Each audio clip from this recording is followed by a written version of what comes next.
ಮಳೆಗಾಲ ಸ್ಟಾರ್ಟ್ ಆಯಿತು ಅಂತ ಹೇಳಿದರೆ ತುಂಬ ಜನ ನಂತರನೇ ಪತ್ರೊಡೆ ತಿನ್ನಕ್ಕಂತ ಕಾಯ್ತಾ ಇರ್ತಾರೆ. ಯಾರಿಗೆಲ್ಲ ಈ ಪತ್ರೊಡೆ ತುಂಬ ಇಷ್ಟ ಅನ್ನೋದನ್ನು ನನಗೆ ಕಮೆಂಟ್ ಸೆಕ್ಷನಲ್ಲಿ ಹೇಳಿ. ಇವತ್ತಿನ ವಿಡಿಯೋದಲ್ಲಿ ನಾನು ನಿಮಗೆ ಚಿಕನ್ ಪತ್ರೊಡೆ ಮಾಡಿ ತೋರಿಸ್ತಾ ಇದ್ದೀನಿ. ಲಾಸ್ಟ್ ಟೈಮ್ ನಾನು ನಿಮಗೆ ವೆಜ್ ಪತ್ರೊಡೆ ಮಾಡಿ ತೋರಿಸಿದ್ದೆ. ಚಿಕನ್ ಪತ್ರೊಡೆ ಹೇಗೆ ಮಾಡೋದು ಅಂತ ಹೇಳಿ ಈ ವಿಡಿಯೋದಲ್ಲಿ ನಾವು ಚೆಕ್ ಮಾಡೋಣ. ಮೊದಲಿಗೆ ಇಲ್ಲಿ ನೋಡಿ, ರೆಡ್ ಬಾಯ್ಲ್ಡ್ ರೈಸ್ ತಗೊಂಡಿದ್ದೀನಿ. ಒಂದು 2 ಕಪ್ನಷ್ಟು ಬೇಕಾಗುತ್ತೆ. ಕೆಂಪು ಕುಚ್ಚಲಕ್ಕಿ ಜೊತೆಗೆ ಬೆಳ್ತಕ್ಕಿ ಬೇಕು. ಒಂದು 1/4 ಲೋಟದಷ್ಟು ಬೇಕಾಗುತ್ತೆ. 2 ಲೋಟ ಕುಚ್ಚಲಕ್ಕಿ ತಗೊಂಡ್ರೆ 1/4 ಕಪ್ನಷ್ಟು ಬಿಳಿ ಅಕ್ಕಿನ ತಗೋಬೇಕು ನಾವು. ಸೊಸೈಟಿ ಅಕ್ಕಿನ ತಗೊಂಡಿದ್ದೀನಿ. ಹಾಗೆಯೇ ಇಲ್ಲಿ ನೋಡಿ ಅವಲಕ್ಕಿ ತಗೊಂಡಿದ್ದೀನಿ. ಪೇಪರ್ ಅವಲಕ್ಕಿ ಅಂತೀವಿ ನಾವು. ಇದು ಕೂಡ 1/4 ಲೋಟ. ಇದು ಮೂರನ್ನು ಕೂಡ ಚೆನ್ನಾಗಿ ತೊಳೆದು 8 ಗಂಟೆ ನಾನು ನೆನೆಬಿಟ್ಟಿದ್ದೀನಿ. ಒಟ್ಟಿಗೆ ನೆನೆ ಹಾಕೋದು ಬೇಡ ಅಂದರೆ ನೀವು ಅವಲಕ್ಕಿನ ಸಪ್ರೇಟ್ ನೆನೆ ಹಾಕ್ಬೋದು. ಇವಾಗ ಒಂದು ಮಿಕ್ಸಿ ಜಾರಲ್ಲಿ ಒಂದು 6 ರಿಂದ 7 ಬ್ಯಾಡಗಿ ಮೆಣಸನ್ನು ಇಲ್ಲಿ ಹಾಕ್ಕೊಳ್ತಾ ಇದ್ದೀನಿ. ಹಾಗೆಯೇ ಹುಣಸೆ ಹಣ್ಣನ್ನು ಒಂದು ದೊಡ್ಡ ನಿಂಬೆ ಗಾತ್ರದಷ್ಟು ಹಾಕ್ಕೊಳ್ತಾ ಇದ್ದೀನಿ. ಇಲ್ಲಿ ನಾನು ಧನಿಯಾ ಒಂದು 2 ಟೇಬಲ್ ಸ್ಪೂನಷ್ಟು ಸೇರಿಸ್ಕೊಂಡಿದ್ದೀನಿ. 1 ಟೇಬಲ್ ಸ್ಪೂನಷ್ಟು ಉಪ್ಪನ್ನು ಹಾಕ್ಕೊಳ್ತಾ ಇದ್ದೀನಿ. ಇದ್ರ ಜೊತೆಗೇ ಸ್ವಲ್ಪನೇ ಅಕ್ಕಿನ ಹಾಕ್ಕೊಂಡು ಸ್ವಲ್ಪ ನೀರನ್ನು ಹಾಕ್ಕೊಂಡು ಇದನ್ನು ಸ್ವಲ್ಪ ತರಿಯಾಗಿ ಹಾಗೆಯೇ ಗಟ್ಟಿಯಾಗಿ ನಾವು ರುಬ್ಕೋಬೇಕಾಗುತ್ತೆ. ನಾವು ಅಕ್ಕಿ ಕಡುಬಿಗೆಲ್ಲ ಹೇಗೆ ಹಿಟ್ಟನ್ನು ರೆಡಿ ಮಾಡ್ಕೊಳ್ತೀವೋ ಅದಕ್ಕಿಂತ ಸ್ವಲ್ಪ ತೆಳ್ಳಗಿದ್ರೆ ಸಾಕು. ಈ ಥರ ಇದ್ದರೆ ಚೆನ್ನಾಗಿ ಬರುತ್ತೆ ಪತ್ರೊಡೆ. ಇಲ್ಲಿ ನಾನು ಕೆಸುವಿನ ಎಲೆಗಳು ಮನೆಯಲ್ಲಿರುವಂಥದ್ದನ್ನೇ ಬಳಕೆ ಮಾಡಿದ್ದೀನಿ. ಮರ ಕೆಸುವಿನ ಎಲೆಗಳು ಸಿಗಲಿಲ್ಲ ನನಗೆ. ಅಕಸ್ಮಾತ್ ಮರ ಕೆಸುವಿನ ಎಲೆಗಳು ಸಿಕ್ಕಿದರೆ ನೀವು ಹುಣಸೆ ಹಣ್ಣನ್ನು ಸ್ವಲ್ಪ ಕಮ್ಮಿ ಮಾಡ್ಕೊಳ್ಳಿ.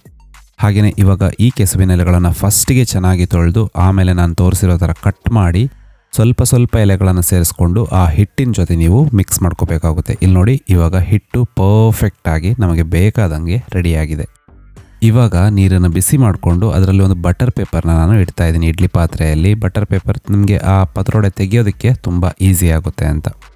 ಸೊ ಅದನ್ನು ಕರೆಕ್ಟಾಗಿ ಸೆಟ್ ಮಾಡ್ಕೊಳ್ಳಿ. ಈ ಥರ ಸೆಟ್ ಮಾಡ್ಕೊಂಡಾದ್ಮೇಲೆ ಮುಚ್ಚಳ ಮುಚ್ಚಿ ಇದನ್ನು 20 ರಿಂದ 25 ನಿಮಿಷ ನೀವು ಬೇಯಕ್ಕೆ ಬಿಡಬೇಕು. ಇಲ್ಲಿ ಮಸಾಲ ರುಬ್ಕೊಳ್ಳೋಕ್ಕೆ ಒಂದು ದೊಡ್ಡ ತೆಂಗಿನಕಾಯಲ್ಲಿ 3/4 ಭಾಗದಷ್ಟು ತೆಂಗಿನ ತುರಿ ತೊಗೊಂಡಿದ್ದೀನಿ. ಹಾಗೆಯೇ ಅರ್ಧ ಟೇಬಲ್ ಸ್ಪೂನಷ್ಟು ಇಲ್ಲಿ ಅರಿಶಿನ, ಬ್ಯಾಡಗಿ ಮೆಣಸಲ್ಲಿ ಸ್ವಲ್ಪ ಖಾರ ಇರುವಂತಹ ಮೆಣಸಿದೆ, ಆ ಮೆಣಸನ್ನು ಹಾಕ್ಕೊಳ್ತಾ ಇದ್ದೀನಿ. ಒಂದು 7 ರಿಂದ 8 ಹಾಕ್ಕೋಬೇಕು. ಹಾಗೆಯೇ ನೀವು ಕಾಶ್ಮೀರಿ ಚಿಲ್ಲಿ ಕೂಡ ಇಲ್ಲಿ ಸೇರಿಸ್ಕೋಬಹುದು. ಟೊಮೆಟೊ 1 ಹಾಕ್ಕೊಂಡಿದ್ದೀನಿ. ಅರ್ಧದಷ್ಟು ಈರುಳ್ಳಿ, ಬೆಳ್ಳುಳ್ಳಿ ಎಸ್ಲಾಕೊತ್ತಿಗೆ ಒಂದು 8 ರಿಂದ 10 ಹಾಕ್ಕೊಳ್ಳಿ. ಒಂದು ಅರ್ಧ ಇಂಚಿನಷ್ಟು ಶುಂಠಿ, 2 ಟೇಬಲ್ ಸ್ಪೂನಷ್ಟು ಧನಿಯಾ, 1 ಟೀ ಸ್ಪೂನಷ್ಟು ಇಲ್ಲಿ ನಾನು ಜೀರಿಗೆ ಸೇರಿಸ್ಕೊಳ್ತಾ ಇದ್ದೀನಿ.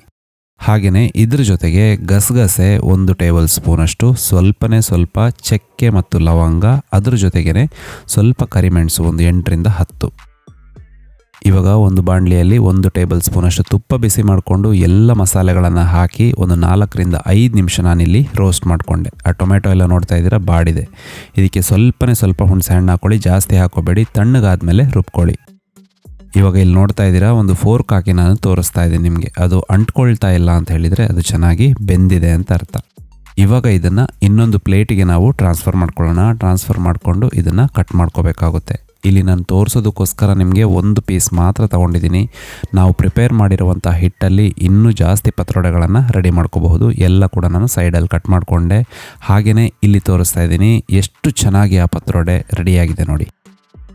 ಈ ಥರ ಪತ್ರೊಡೆಗಳನ್ನು ರೆಡಿ ಮಾಡ್ಕೊಂಡಾದ್ಮೇಲೆ ಇಲ್ಲಿ ಚಿಕನ್ ಅರ್ಧ kg ತೊಗೊಂಡಿದ್ದೀನಿ. ಜಾಸ್ತಿ ಚಿಕನ್ ಹಾಕೊಳ್ಳೋಕೆ ಹೋಗಬೇಡಿ. ಚಿಕನ್ ಪತ್ರೊಡೆ ಅಂದರೆ ಚಿಕನ್ ಮೇಯ್ನ್ ಆಗಬಾರ್ದು, ಪತ್ರೊಡೆ ಮೇಯ್ನ್ ಆಗಬೇಕು. ಸೊ ಇವಾಗ ಒಂದು ಪಾತ್ರೆನ ಬಿಸಿ ಮಾಡಿಕೊಂಡು ಒಂದು 3 ರಿಂದ 4 ಟೇಬಲ್ ಸ್ಪೂನಷ್ಟು ಎಣ್ಣೆ ಬಿಸಿ ಆದಮೇಲೆ ಅದರಲ್ಲಿ ಉಳಿದಿರುವಂತಹ ಅರ್ಧ ಈರುಳ್ಳಿ ಇದೆ. ಆ ಈರುಳ್ಳಿನ ಹಾಕ್ಕೊಂಡು ಲೈಟಾಗಿ ಆ ಈರುಳ್ಳಿ ಬಾಡಿದರೆ ಸಾಕು. ಫುಲ್ಲು ಬ್ರೌನ್ ಮಾಡ್ಕೊಳ್ಳೋಕೆ ಹೋಗಬೇಡಿ. ಮೀಡಿಯಮ್ ಫ್ಲೇಮಲ್ಲಿ ಒಂದು 2 ನಿಮಿಷ ಅದನ್ನು ಫ್ರೈ ಮಾಡಿಕೊಂಡು ಅದಕ್ಕೆ ಚಿಕನ್ನ ಸೇರಿಸ್ಕೊಳ್ಳಿ.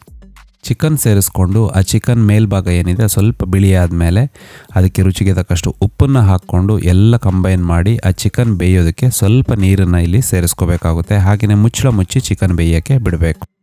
ಒಂದು 6 ರಿಂದ 7 ನಿಮಿಷ ಆದಮೇಲೆ ಇಲ್ಲಿ ಚಿಕನ್ ಚೆನ್ನಾಗಿ ಬೆಂದಿದೆ. ಇದಕ್ಕೆ ನಾನು ಚೆನ್ನಾಗಿ ರುಬ್ಕೊಂಡಿರುವಂತಹ ಮಸಾಲ ಇದೆ. ಆ ಮಸಾಲಾನ ಹಾಕ್ಕೊಂಡು ಫಸ್ಟಿಗೆ ಕಂಬೈನ್ ಮಾಡಿಕೊಂಡು ಆಮೇಲೆ ಬೇಕಾದಷ್ಟು ನೀರನ್ನು ಸೇರಿಸ್ಕೊಳ್ತಾ ಇದ್ದೀನಿ.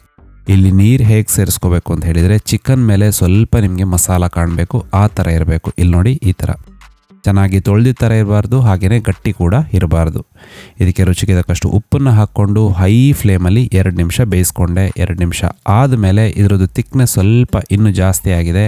ಆ ಟೈಮಲ್ಲಿ ಇದಕ್ಕೆ ಪತ್ರೊಡೆಗಳನ್ನು ಕಟ್ ಮಾಡಿರುವಂಥದ್ದಿದೆ, ಅದನ್ನು ಸೇರಿಸ್ಕೊಂಡಿದ್ದೀನಿ. ಆಮೇಲೆ ಸ್ವಲ್ಪ ಮಿಕ್ಸ್ ಮಾಡಿ ಮುಚ್ಚಳ ಮುಚ್ಚಿ ಹೈ ಫ್ಲೇಮಲ್ಲಿ 1 ಕುದಿ ಬರೋಕ್ಕೆ ಬಿಡಬೇಕು.